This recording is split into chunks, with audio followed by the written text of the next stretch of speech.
एखाद्या नेत्याला, आमदार, खासदाराला इथे मुतवा हगवा म्हणजे कळल की काय परिस्थिती झाली इथं. नमस्कार, आता मी घनसोलीमध्ये आहे आणि ही तिसरी व्हिडिओ आहे या टॉपिकवरती. म्हणजे इथलं जे शौचालय आहे कशा पद्धतीने म्हणजे अक्षरशः म्हणजे इथे लोकांनी हगलेलं ॲज इट इज आहे आणि मला समजत नाही याच्यावरती काय बोलू मी.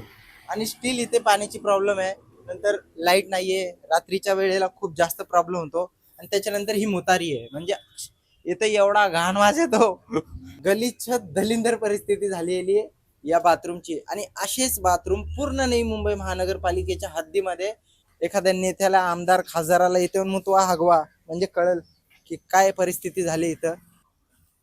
पहिली व्हिडिओ काढलेली तेव्हा इथे लॉक नव्हता, तर व्हिडिओ कोणी काढू नये म्हणून त्यांनी इथे लॉक लावून टाकलेला आहे. आणि लाईटीचा प्रॉब्लेम आहे, काय भिकारचोट अवस्था केली इथे समजत नाही. हे बघा, म्हणजे हे यांचे कनेक्शन आहेत, सगळ्या वायरी अशा तुटून फुटून बाहेर आलेल्या आहेत.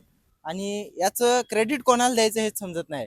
नवी मुंबई महानगरपालिकेला द्यायचं का एफ वॉर्डला द्यायचं, जे झोपलेलं आहे. म्हणजे जागीच नाही भाई, हे एफ वॉर्ड सगळ्यात बेकार वॉर्ड मला वाटते. म्हणजे एफ वॉर्डचे जे अधिकारी आहेत ना, खरंच यांना एकतर हकललं पाहिजे, नाहीतर दुसरे आणून बसवलं पाहिजे. म्हणजे समजत नाही, इतके बेकार कामं करतात ही लोक. तिसरी व्हिडिओ बनवली आहे, तिसरी व्हिडिओ.